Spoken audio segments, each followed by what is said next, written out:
ரிஷப ராசி அன்பர்களே, இறைவன் அருளால எல்லா வளமும் நலமும் பெற்று இன்புற்று வாழ வேண்டும்.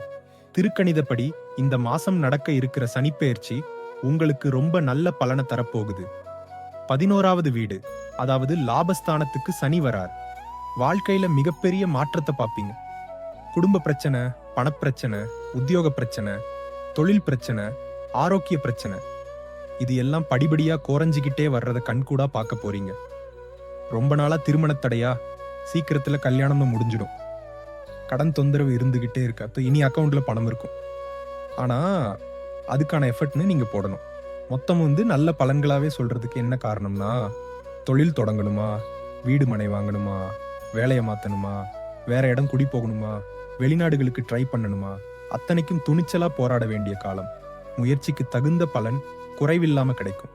அடுத்த 2 வருஷத்துல உங்கள் தகுதி உயர்றத கண்கூடா பார்க்க போறீங்க. படிக்கிற மாணவர்கள் நல்லாவே மார்க் ஸ்கோர் பண்ணுவீங்க. ஒரு சிலர் அப்பா அம்மாக்கு, டீச்சர்ஸுக்கு பெருமையா தேடி தருவீங்க. குறைபாடுகள் இருந்தாதான் குறிப்பிட்டு சொல்லணும். நல்ல பலனை ஒரு வரியில சொல்லிடலாம். மொத்தத்துல சனி பெயர்ச்சியால உங்களுக்கு சூப்பர். அடிக்கடி குலதெய்வத்தை நினைச்சுக்கோங்க. முடியும்னா போய் தரிசனம் பண்ணிட்டு வாங்க. சகலமும் நன்மைதான்.